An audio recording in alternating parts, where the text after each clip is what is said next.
On Friday, the Bureau of Labor Statistics reported a major job spike of 235,000 jobs in February, dropping the unemployment rate to 4.7%. According to CNBC, the good news didn't stop there. Average hourly earnings bumped 2.8% on an annualized basis, construction jumped by 58,000 jobs, and manufacturing added 28,000 jobs. The U6 unemployment rate, which includes the underemployed, is now at a recent low of 9.2%. Fully 326,000 new full-time positions were added to the market. So, why the boom? Analysts say that Trump's election is indeed the reason. But it's not just President Trump's election. It's the fact that Republicans hold Congress as well and are looking to pare back regulations. While the media focus on Trump's Twitter imbecilities, the markets are far more focused on the fact that a predictable economic backdrop has finally been created for the market. Now, a few caveats. The labor force participation rate decreased in February, but it remains historically weak at just 63%. We would have to gain about 10 million new jobs in order to maintain this unemployment rate with the same labor force participation rate we had in 2000. It is important to recognize that despite the weakness of President Obama's economic recovery, Trump did inherit a growing economy and one with significant breakout potential. You can't ignore the same unemployment statistics you used to rip Obama and retain credibility. You can't cite the stock market as evidence of Trumpian genius if you ignored it for 8 years under Obama. Trump and his allies have touted the stock market jump since his election, but the reality is that the stock market boosted significantly and continuously during the Obama years. President Obama's recovery was the weakest in modern American history, but that's because his job-killing regulations and penalties on investment drove people to sock away money and invest in stock buybacks rather than investing in new research and development or hiring. So how robust is the market's confidence in Trump? We'll find out in the next few months as the Federal Reserve hikes interest rates, as Congress struggles to move forward with a tax restructuring. We'll also find out if the systemic problems plaguing the job market, new technology replacing jobs, the movement toward the service-based economy rather than manufacturing, if it somehow bucks all the long-term trends for the last decade and a half. That's unlikely in the years to come. But there's no question, markets are more confident than they've been for 8 years because finally they believe they won't be hit over the head by an unexpected economic sledgehammer from the left side of the aisle. I'm Ben Shapiro. This is The Ben Shapiro Show. I should note here, by the way, that it's always very dangerous to talk about attributing economic movements to particular presidents or politics because there is a lag effect. You know, the fact is that President Reagan, for the first couple of years of his administration, had a very weak economy. That wasn't because of Reagan. That was because of a lag effect from Carter. Bill Clinton had a very strong economy when he came into office. That wasn't because of Clinton. That was because of a lag effect from George H.W. Bush's economy. So to try and attribute all of the current economic goings-on to Donald Trump is a little bit overwrought. I think that consumer confidence is a lot higher because of Trump. I think that the markets are optimistic because of Trump. The stock market particularly thinks there's breakout potential. But you know, everybody needs to hold off a little bit before attributing all sorts of great God genius to Trump because the markets are doing great. Because the fact is, it's not quite that simple. Using these sorts of metrics is what generates the false statistics you hear from Democrats all the time about the idea that jobs do better under Democrats, which ignores, again, that lag effect and also ignores who's in control of Congress. I think that if the markets are in a comfortable position, it's because they feel comfortable that nobody's going to do anything truly terrible to the markets right now. But we'll talk more about that in just a second, plus the continued failure of the rollout of Trumpcare. But first, we have to say thank you to our friends over at Helix Sleep. So, my wife and I like Helix Sleep so much that when Helix Sleep sent us a mattress and we tried it out, we actually dumped a more expensive mattress and moved it into the other room because Helix Sleep mattresses are so good. So you go to helixsleep.com and they ask you a series of questions. If you like the bed hard or soft, which side you like to sleep on, how you like to sleep, do you like the mattress to be sort of breathable or do you like it to be warmer?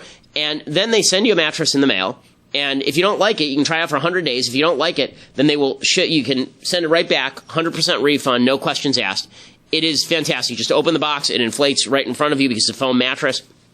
And it's really good. Not only is it good, they also have technology that allows them to using their proprietary algorithms, they can actually create a bed that's more specific to you. And if you have a spouse, then it is specific to both sides of the bed. So you can have different firmness or different breathability in the mattress on the two sides of the bed. Really, they're fantastic. HelixSleep.com. You know, I'm somebody who doesn't tend to get as much sleep as I should, so when I do sleep, I want it to be comfortable. Helix Sleep makes that happen. HelixSleep.com/Ben. You get $50 off your order right now. HelixSleep.com/Ben. Get $50 off your order. It's also cheaper than competitive marketing firms out there. If you went to a mattress store, it's a lot more expensive than going to HelixSleep.com, and Helix Sleep is better than they are because it's personalized to you. HelixSleep.com/Ben. Get $50 off your order. HelixSleep.com/Ben. Make sure you use the /Ben so that they know that we sent you, and also so you get that discount. Okay, so the big story continues to be the rollout of the Obamacare repeal and replacement, Ryan-care, Trumpcare. As I said yesterday, I'm calling it Trumpcare, and the reason that I'm calling it Trumpcare is specifically because we called it Obamacare. We didn't call it Pelosi Care or Schumer Care or Harry Reid Care. It was called Obamacare, so now this is Trumpcare. So the rollout of Trumpcare is going poorly. The reason it's going poorly is because nobody is very committed to this Trumpcare replacement bill because the bill isn't very good. We discussed all the problems with the bill before. Paul Ryan is the only one out there really stumping for it because Paul Ryan has the worst job in the universe. Being Speaker of the House with a fractious Republican caucus is not an easy job. It's particularly not an easy job when you think that your job is to pass things. Now, this is something that has bothered me for a long time. The job of Congress is not necessarily to pass things. In fact, when Congress decides it is imperative that they pass things, usually you end up with a crap sandwich of a bill. What you really ought to do is pass a bunch of little bills. Like this is people have asked me, what's the constitutional amendment that you would pursue if you could pursue one? I would say no bills longer than 3 pages, all in plain English. Right? That seems to me the way to do the bill. And it would be great if there was like an explainer. So instead, all of these bills have to be written in legal language. So they'll say, remove the word in provision 4D of this separate section of the U.S. Code. It'd be great if there was an explainer in the back that said, here's what that actually does. That would be useful. And then Americans could actually see what the representatives are doing instead of having a 120-page bill dumped on them with no notice and no explanation, and that bears a lot of confusion because they keep saying it's stage 1 and they're stage 2 and 3, and we don't know what stages 2 and 3 are. This is a bad way to do business, and it's disappointing to me that Republicans keep participating in it because they want to prove that they can get something done. I'm less interested in Congress doing something than in Congress doing something good. But Paul Ryan was out there basically making a presentation yesterday. He rolled up his sleeves, and he did a presentation that is the most entertaining thing that you will see anywhere outside of H&R Block, because Paul Ryan is basically a really boring accountant. So here's Paul Ryan talking about the American Health Care Act, which is not the Affordable Care Act, it's the American Health Care Act, and he put up a TV screen behind him and he jabbered about it for a bit. We as Republicans have been waiting 7 years to do this. We as Republicans who fought the creation of this law and accurately predicted that it would not work, ran for office in 2010, in 2012, in 2014, and in 2016 on a promise that we would, if given the ability, we would repeal and replace this law. How many people running for Congress and the Senate did you hear say that? How many times did you hear President Donald Trump, when he was candidate Donald Trump, say that? This is the closest we will ever get to repealing and replacing Obamacare. The time is here. The time is now. This is the moment. And this is the closest this will ever happen. It really comes down to a binary choice. We now have the ability, through the budget rules that we have in the Senate, with our 3-pronged approach, to actually make good on our word. Okay, here's what I hate, and here's why I'm groaning and grunting and making all sorts of animal noises. Okay, the reason that I'm upset about this is I am very, very sick of Republicans telling us that we have a binary choice. It's always a stupid damn binary choice. It's a binary choice. It's either this bill or you get Obamacare. It's either Trump or you get Hillary. It's always, at least with Trump and Hillary, there was an argument because it actually is a binary election. But here, you can propose any bill that you possibly want, right? I mean, here, it could be tons of different bills. You could do it the way I want it. You can do it piecemeal. You can have a different bill completely. You can go back to the drawing board. You can have a conciliation meeting between Trump and McConnell and Ryan and hash this thing out. You could have, you could just pass the repeal and not the replace. There are tons of things you can do. I'm so tired of Republicans trying to cram down crappy policy by saying it's a binary choice. It's either this or the highway. Well, guess what? It isn't. Guess what? It isn't. Go back to the drawing board and do better. Stop sucking. And when Paul Ryan says, the Senate rules prevent us from doing more than this, because if we do more than this, then it violates the Senate rules. So use Mike Pence to overrule the committee rules chair, right? The way that this works is that reconciliation rules allow you, through reconciliation without having to meet the 60-vote threshold, reconciliation rules allow you to mess around with the specific provisions of Obamacare, but you're not supposed to go much beyond that. Okay, well, if you don't like that, then you can either invoke the nuclear option, or you can just have Mike Pence preside over the rules and overrule the Senate chair when it comes to the rules. So, no, there are a bunch of different options that happen here. But, again, we just keep hearing, I'm sick of this blackmail. I'm sick of Republicans blackmailing you. I'm sick of Republicans blackmailing me. I'm sick of this routine where it's, we came up with this crap sandwich of a bill, and if you don't get this, you don't get anything.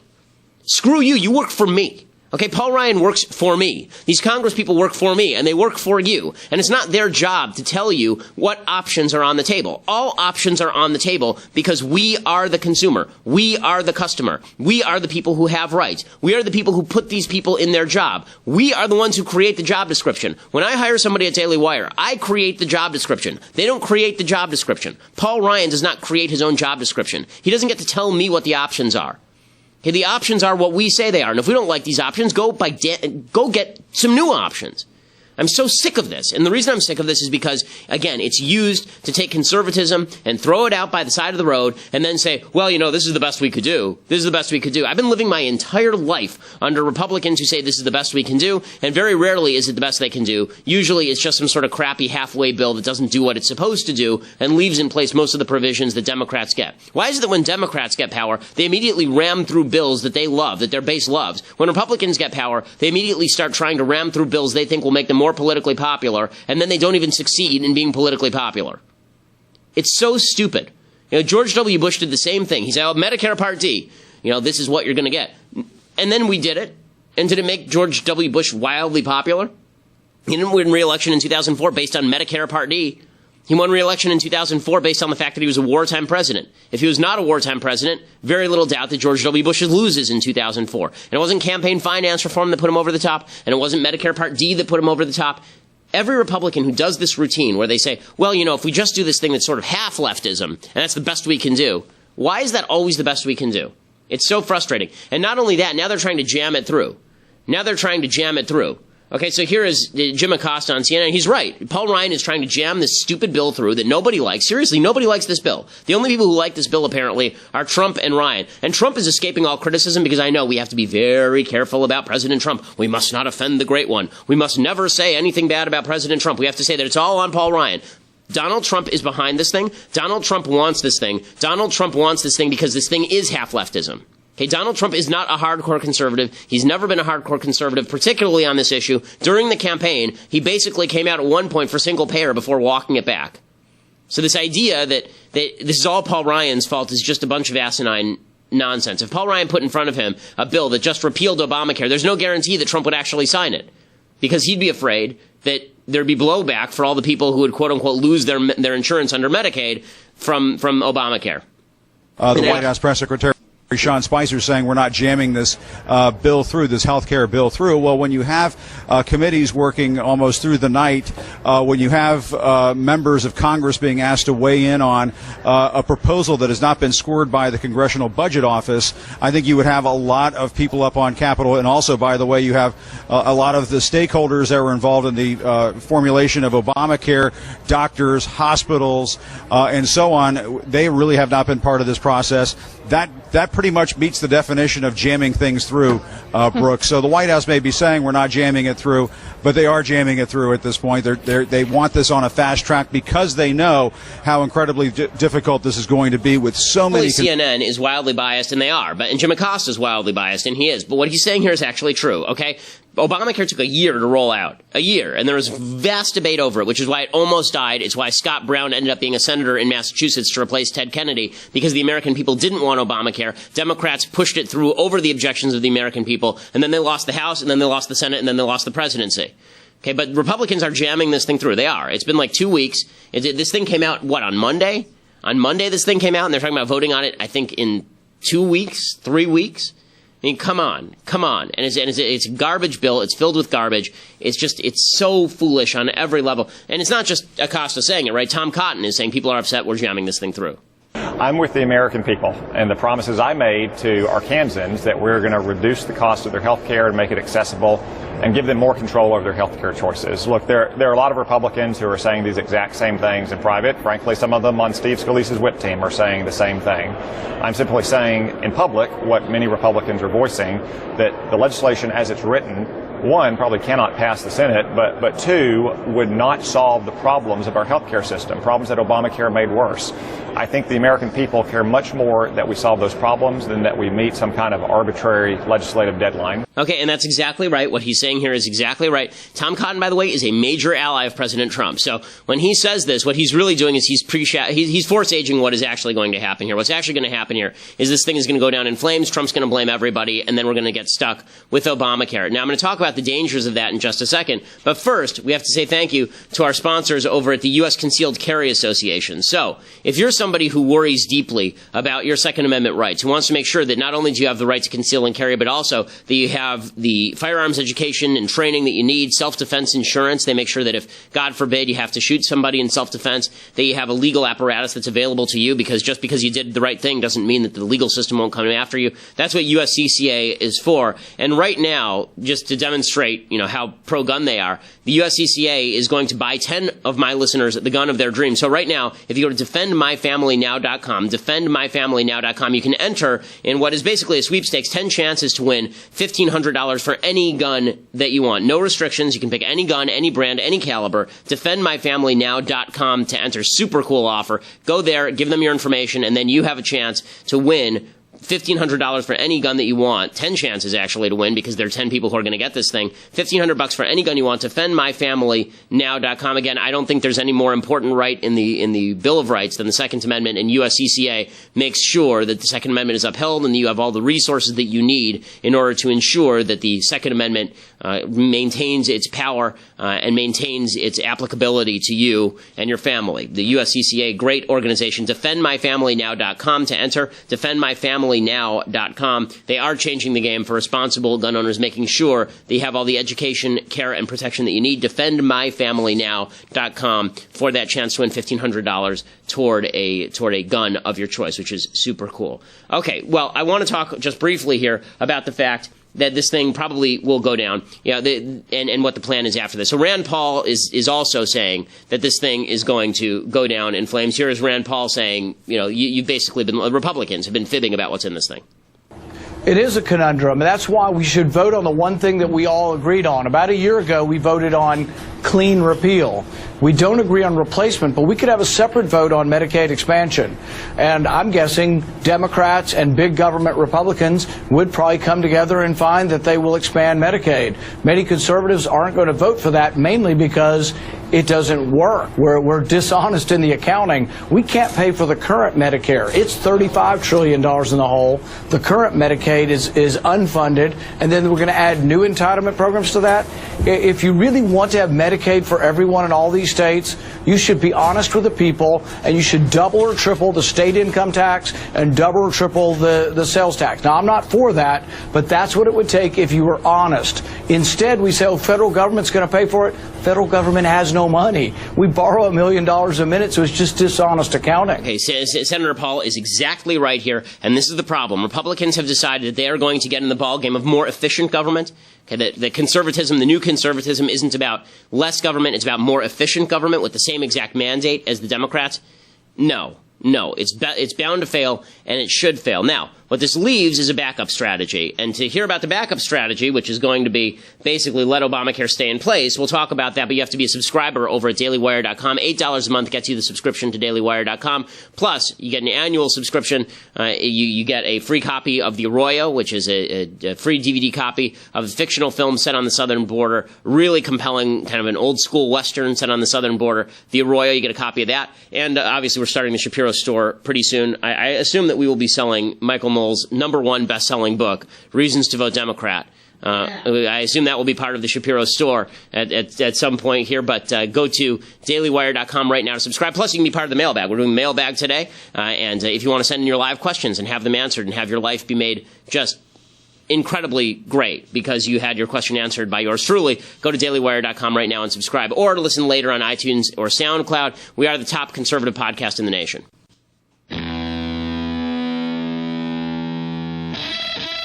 So Trump is basically saying that if this thing fails, this is backup strategy. Let it fail, let Obamacare stay in place, let Obamacare fail, and then everything will be hunky-dory.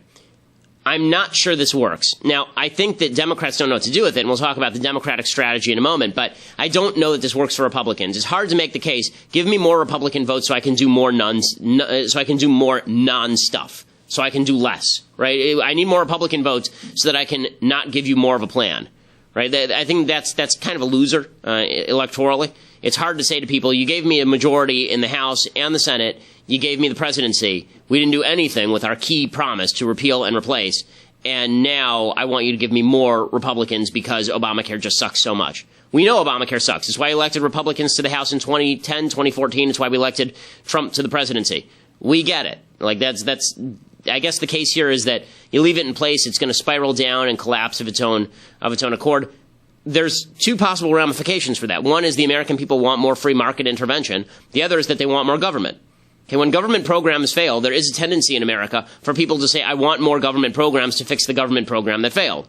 And that's sort of what Obama was always banking on. The idea that Obamacare was always going to be a working, thriving system is just not true. It was always bound to fail because the bottom line is you were going to get a lot of doctors who weren't going to accept Obamacare premiums. They weren't going to accept the insurance plans that Obama was pushing forward. It was already in a death spiral. Insurers were pulling out. And so the next step for Democrats was going to be the Bernie Sanders plan, which was basically nationalized health care. So playing with fire here is a very risky business. If you don't repeal Obamacare and it fails, you could very well end up with a Democrat being elected with a Democrat Congress next time around who decides that he's going to push through nationalized health care in total. Just nationalize the entire system. That's definitely a possibility. Plus, the idea that Obamacare is inherently going to fail for whom? It fails for people like me. I'm employed. But it doesn't fail for all the people who are on Medicaid. I mean, the whole problem with entitlement programs Republicans have always had is when you leave an entitlement program in place, it continues to expand because more people rely on the entitlement program. The more people who rely on an entitlement program, the more people vote Democrat, the more people vote left. Even people who vote Republican get sucked into this. I remember a few years back, I was speaking in Florida, and there's a senator at the time, she was running for governor, named Linda Lingle. Actually, she was the governor of Hawaii, rather, and she was running for senator, Linda Lingle. And she was speaking in Palm Beach, and she gave a speech about entitlements, and some little old lady wearing pearls and a very expensive dress toddled up to her and said, "Are you going to cut my Social Security?" And I thought to myself, lady, you don't even need Social Security. But she did because it was a government program upon which she was reliant. Obamacare is a subsidy program. It is a government program that people are becoming reliant upon. Leaving that in place and assuming it's going to fail seems to me a fool's errand. So, again, Republicans should be held to account. They made a promise. They should keep the promise. And I'm rather upset, as you can tell today, by the fact that their attempt to keep the promise is basically re-enshrining Obamacare. Meanwhile, Democrats are continuing to flounder about for a message. They're trying to claim that the Trumpcare plan is actually cruel to the poor, that it's just helping the rich people. They're basing this on the idea that there is a tax provision that is repealed. Obamacare contains some taxes on the wealthy, and the repeal of Obamacare would get rid of some of those taxes on the wealthy. So Democrats are playing the class warfare game here. They're saying that Republicans just want to screw the poor people. They do this routine all the time. Nancy Pelosi uses the infamous phrase, this is Robin Hood in reverse. The Republican bill is one of the largest transfers of wealth from working families to the richest people in our country. Robin Hood in reverse. The richest 400 families in America will get a $7 million tax break each year, to tune of $2.8 billion break every year. It's $600 billion moving from the working class families to the richest families. Okay, that's such crap. The richest families are not taking money from the working class. The richest families are just paying less in taxes. That is their own money. But I just want to point out something. The Democrat playbook is so hackneyed. They've got nothing new in this playbook. It is always the same stuff. She says Robin Hood in reverse. Here's a little trip down memory lane of, another new idea that Democrats have had for the last 10 years. Oh, yeah, it's called Robin Hood in reverse. This is a Robin Hood proposal in reverse. The Robin Hood principle in reverse. Reverse Robin Hood approach. Not just the usual Robin Hood in reverse, Robin Hood slamming the Batmobile into reverse at 100 miles per hour. Okay, and you could go on like this. Robin Hood in reverse has been a favorite Democratic talking point for years. Of course, the Democrats ignore the fact that Robin Hood actually stole from the government to return money to the taxpayers. He wasn't stealing from the rich to give to the poor. He was stealing from the government. He was stealing from Prince John, right, to give the money back to the taxpayers. But the Democrats don't know what to do with this, so they're going to proclaim that Republicans are horrible to the poor. The problem for Republicans here is that, again, once you get into the game of saying government is supposed to take care of people, Democrats will always win that game. Democrats are always willing to spend more money on that. Democrats are always willing to do more things to give people crap in order to buy votes. And so this is a mistake by Republicans. That said, the Democrats are pretty hackneyed. And they don't even know what to do at this point. I mean, a lot of their spokespeople are just more and more delusional. Maxine Waters, representative from California, she's still hung up on that old BuzzFeed dossier about Trump. She's still saying that Trump was peed on by Russian prostitutes. I mean, that's how desperate Democrats are at this point. Oh, I think it should be taken a look at. I think they should really read it, understand it, analyze it, and determine what's fact, what may not be fact. We already know that the part about the coverage that they have on him with sex actions is supposed to be true. They've said that that's absolutely true. Some other things they kind of allude to. Yes, I think he should go into that dossier and see what's there. You say you think them to be true.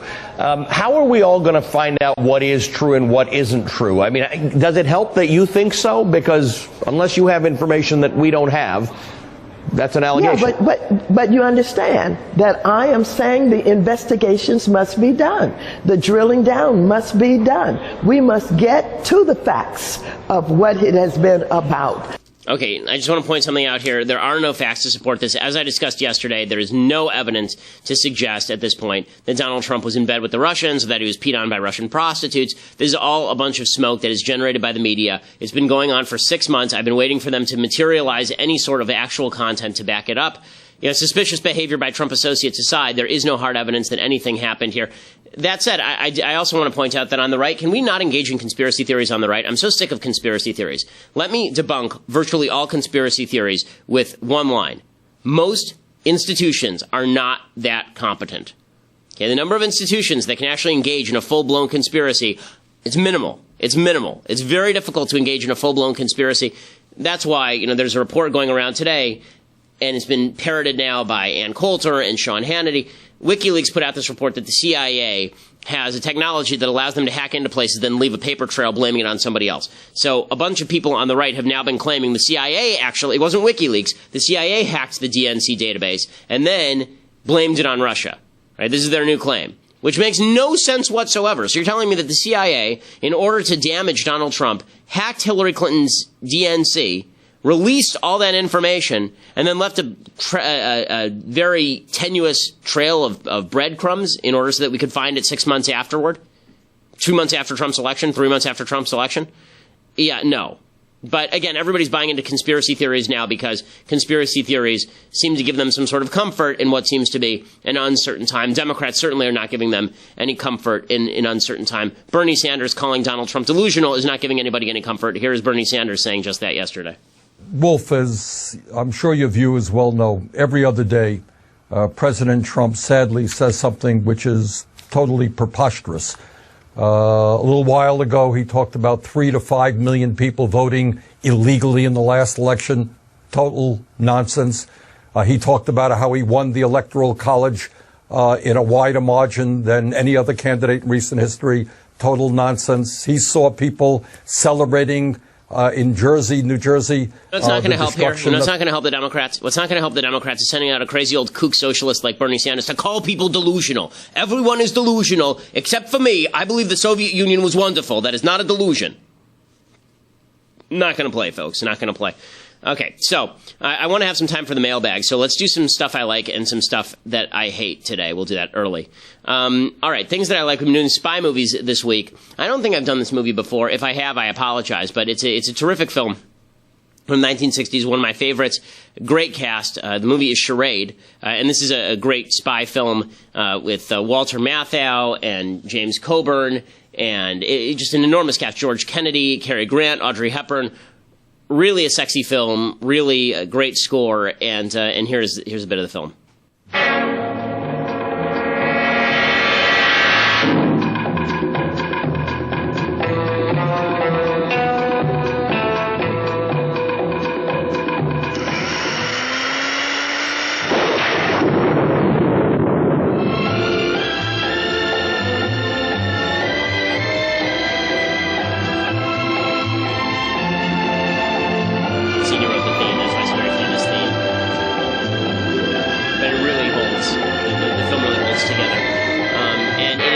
It's like the best of the 60s.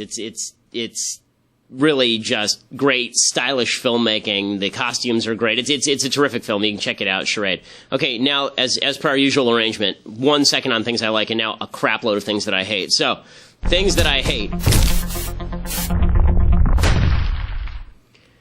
So Samantha Bee is getting hit really hard because she did a segment the other day where she accidentally hit a kid with cancer. Like, seriously, she was covering CPAC, and she showed a kid who had what looked to be a bizarre haircut, and she basically said the kid had a Nazi haircut. It turns out the kid had stage 4 cancer, and that's why he had the haircut. Oopsies. So here's Samantha Bee covering it. This year, the bow ties were gone, replaced by Nazi hair. Nazi hair, Nazi hair. This kid right there, you can pause it. He has stage 4 brain cancer. So, yeah, oopsies, oopsie doopsie. Again, it just demonstrates the level of hatred that people on the left have for people on the right, particularly at Comedy Central. There are some people at Comedy Central who I personally know who don't even understand the level of hatred they have for people on the right. Everybody on the right must be a Nazi. Everybody on the right must be a terrible person. Samantha Bee pulled the segment and apologized, sort of, for doing the segment. She should have apologized for the segment itself. You know, the claims that everybody who has that haircut is inherently a Nazi, that's just ridiculous. It's just ridiculous. There are people on the left who have that haircut too. There are people on the right who have that haircut who are not Nazis. There are people on the right who have stage 4 brain cancer who have that haircut, obviously. But everybody has to be a Nazi if you're at CPAC, according to Samantha Bee. Samantha Bee's real sin here is not failing to do her research. Her real sin here is that she's a terrible host who's really, really unfunny in virtually every way. That's her terrible sin. And as I've been saying for literally a year now, the great battle of our time is between Trevor Noah, Samantha Bee, and Lena Dunham, and Amy Schumer is like on the edges, but she's a little more funny. The other three, I think there's a battle royale as to who is the unfunniest human being on planet Earth. Okay, other things that I hate. Dan Savage is back. This guy is a sex columnist for the Seattle Stranger, and he has been called an anti-bullying advocate. Actually, Dan Savage is one of the worst bullies in America. He bullied Christian kids at one of his speeches. When they got up and walked out, he started yelling at them. He's somebody who said that back in 2000 he licked doorknobs to try and infect Gary Bauer with the flu because Gary Bauer was quote-unquote anti-gay. Dan Savage is a really nasty character. He went after Melania Trump the other day. But forgive me, I have got to get this off my chest. I hate Melania Trump.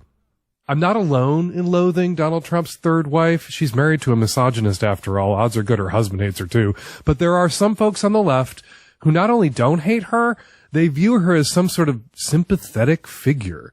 The pretty princess in the tower, locked up by the orange ogre with the bad comb over. A princess desperately blinking out distress signals during swearing-in ceremonies and inaugural balls.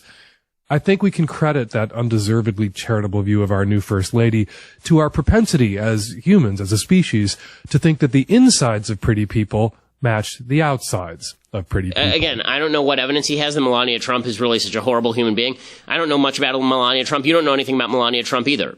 You know, but again, it has to be that she's a horrible human being because she is married to Donald Trump, which would suggest, by the way, that Hillary Clinton's a pretty horrible human being since she's married to Bill Clinton, and Bill Clinton is a similarly horrible human being since he is married to Hillary Clinton. The idea that everybody who's married to a person who's bad is a horrible human being, you know, I don't necessarily buy it, and I certainly don't buy that he has any evidence whatsoever for his hatred of Melania Trump other than the seething hatred that infuses people like Samantha Bee and Dan Savage does not have boundaries at the rational. It doesn't have boundaries at the evidentiary. And that's really ugly. Okay, other things that I hate.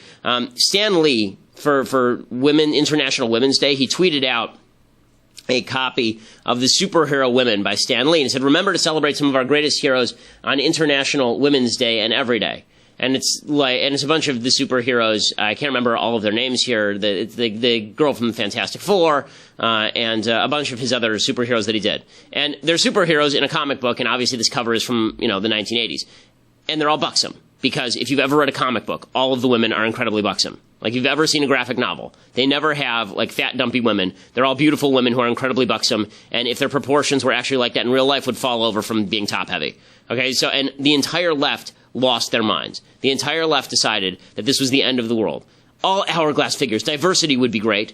Not just hourglass figure, they are all the same person, only with different hair and clothes color. Why are they all at least a C-cup? This is what people are tweeting at Stan Lee. A few superhero women of color wouldn't hurt. That's another one of those tweets. And again, it's just demonstrative of the fact that intersectionality is the stupidest philosophy that ever happened. He's trying to honor women and say that women are great. I don't think the point that he was trying to make is big boobs are great. But everybody on the left says what the women look like is the key. The fact that they all look pretty and have big boobs, that means that it's not representative of all women. Okay, you try selling a comic book based on the premise of some really overweight, boxy-looking person and see how well that does, okay? It's a little harder than it looks. And again, I don't see anything particularly wrong with comic books that feature women people like to look at. Again, it's so stupid. Pretending that there's no standard of beauty in American society that applies to the culture. Okay, why is it that when all of these beautiful actresses tweet out pictures of themselves on International Women's Day, nobody says, well, look at you, all beautiful. Why don't you tweet out a picture of your ugly maid? You know, it's so silly. But again, when all that you care about is the idea that what people look like on the outside is the important thing, you end up with the belief that if it's not perfectly represented, like the cover of a college diversity photo, then you've done something deeply, deeply wrong. Hey, final thing that I hate, and then we'll get to the mailbag. Reza Aslan is a not deep thinker who people think is a deep thinker. And he is doing this show where he goes around and talks about different religions. He actually ate human brain with some people who are Hindu, some kind of fringe Hindu folks in India. He does this religion miniseries, Believer, on CNN, and here is him meeting with this obscure Hindu sect called the Aghoris. The Aghor believe that God lives within you, and if God lives within you, then nothing you do can defile you. A very small movement, mostly of ascetics, prove this belief by taking part in ostentatious displays of defilement. They will cover themselves in the ashes of the dead. They will eat rotted corpses. They will drink their own urine. Oh my goodness. They will sleep within the cremation grounds. It's an idea that's very difficult for everyday Indians to take part of. What? And then Reza Aslan actually ate part of a human brain and said, want to know what a dead guy's brain tastes like? Charcoal. It was burnt to a crisp. That is horrifying. Okay, it's horrifying in a couple of ways. First of all, there's this idea when people go and do these shows that we are going to be non-judgmental. We're just here to just show what's out there. If you're not judgmental about people smearing themselves with human cremation remains and eating rotted corpses, I'm going to go with you're a moron. You should be judgmental about that because, honestly, it's okay as a human being to have standards of decency and standards of I know this is a word that's gone out of style, but standards of purity, standards of civility, standards of don't eat rotting corpses, you idiot, what's wrong with you? Standards of don't smear yourself with the ashes of the dead guy. Right? If I can't look down on cultural practices that involve eating the brains of other deceased human beings, then I'm going to go with civilization is finished. Civilization is the idea that you must be civilized and that there are higher and lower levels of civilized society and civilized people and civilized cultures. And if you are engaged in this sort of thing as your religion, I'm going to go with that's not a religion that civilized people should engage in, and maybe that's politically incorrect. I don't care. If we can't draw the lines at eating human brains, you can't draw any lines at all, and that's how you end up with the multiculturalism that's currently destroying the West from the inside, suggesting that there's no difference between cultures. Okay, time for the mailbag. Glenn says, why does the left hate the military? Why would they not want to have the best army and nuclear in the world? We are supposed to be the world power and protect democracy. We can't do that with a weak army. So, Glenn, folks on the left are under the bizarre misimpression that if we build up our military, that's what drives bad people to hate us.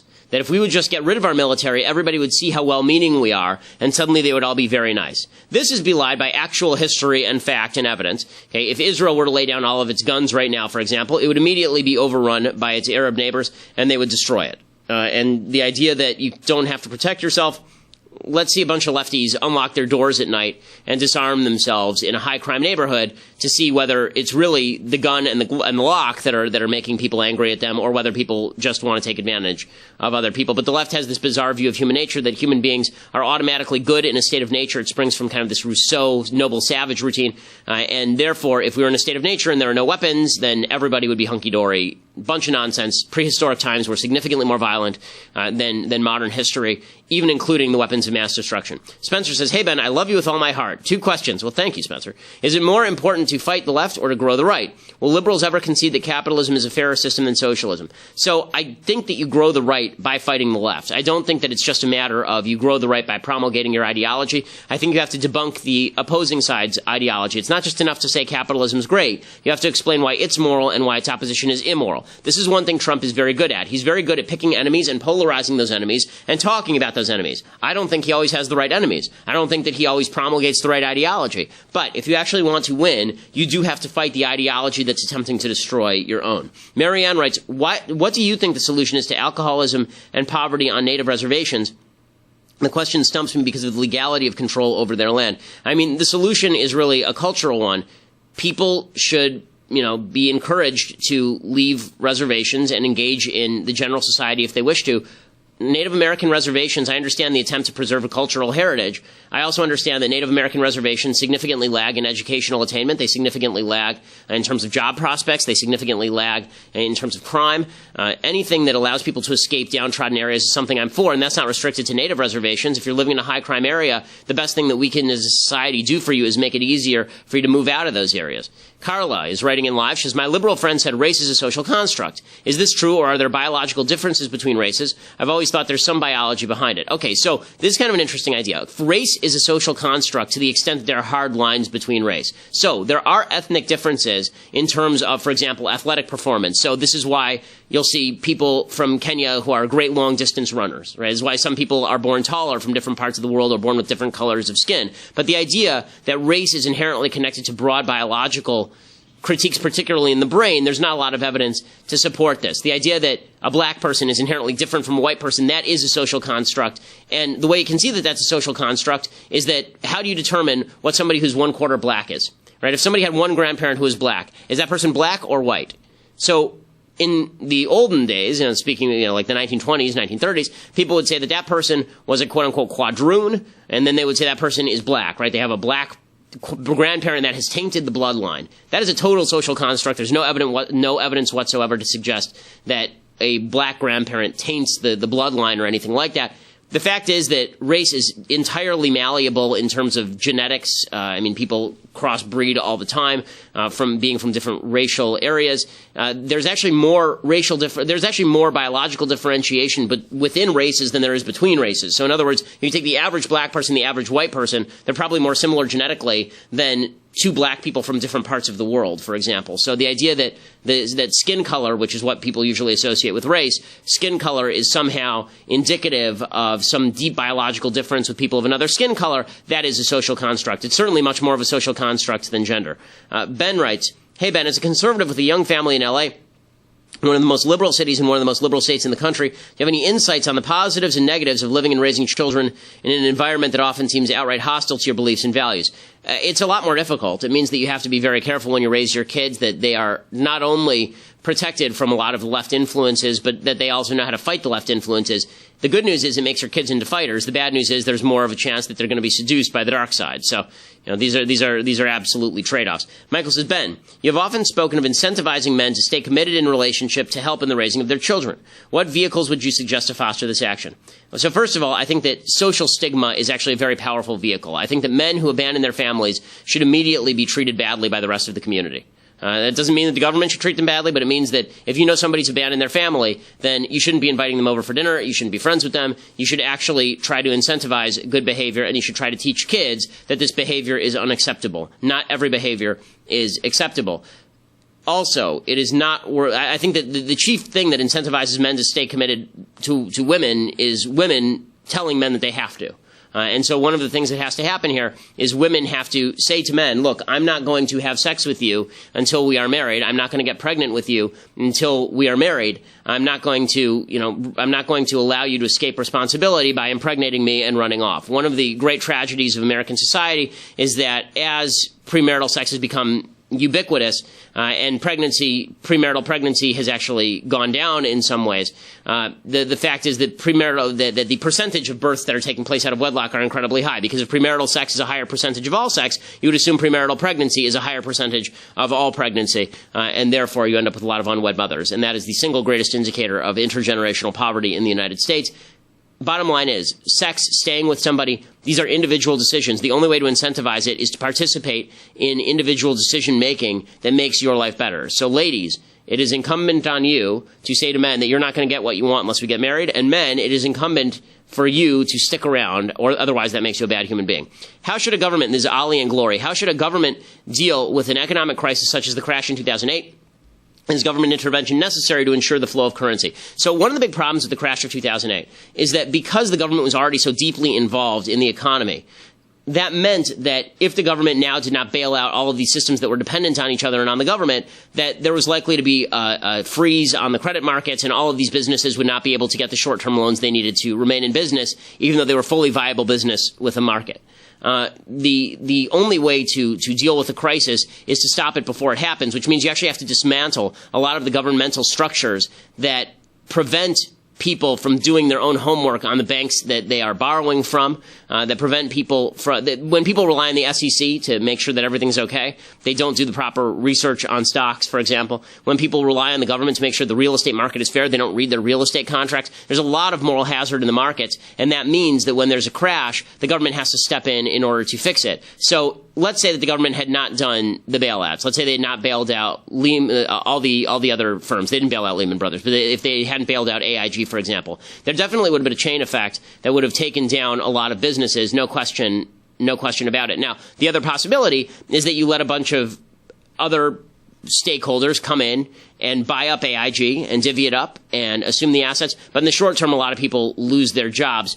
That's why it's important in more prosperous times like this one to deregulate in order to place responsibility where it belongs. So next time there's a crisis, it doesn't infect the entire system. Again, the more you rely on government, the more the entire system is interconnected with these governmental rules that when they fail require more governmental rules. Michael says, well, actually, let's see. Micah says, what effect does social media have on violent protesting? Could it possibly encourage violent protesting through a sort of virtual mob mentality or by giving protesters praise and publicity? Yes, absolutely. If there is more praise for violent protests, there will tend to be more violent protest, obviously. And that's why it's incumbent on everybody to speak up against that sort of nonsense. Morris says, and then we'll make this the last one, if the government is going to use my money to fund something I fundamentally believe to be immoral, is it not better for me to take the penalty of not giving taxes rather than to indirectly be paying for something I believe is immoral? Well, I think that that's a decision that you have to make not only on a moral level but also on a utilitarian level as well. That's suggesting that the best possible solution at this point is to withhold your cash and go to jail. I'm not sure that the best service to your family is to go to jail at this point rather than attempting to affect political change so that your money is not used for the things that you don't want it to be used for. It is a difficult moral question. If the government is compelling you to participate in something that violates your religion, for example, do you have the moral responsibility to go to jail? Or compelling you to violate your beliefs, do you have the moral responsibility to go to jail? I'm not sure that you have the moral responsibility to go to jail if it is more effective to defeat those policies and make life better and freer for everyone by staying out of jail and ensuring that you are able in the end to make sure that more people are not violated by government in this fashion. Okay, we have reached the end of the week. We'll be back on Monday. Try not to ruin things while I'm gone. It seems like every weekend something gets ruined, but try not to ruin everything. Have a wonderful weekend. I'm Ben Shapiro. This is The Ben Shapiro Show.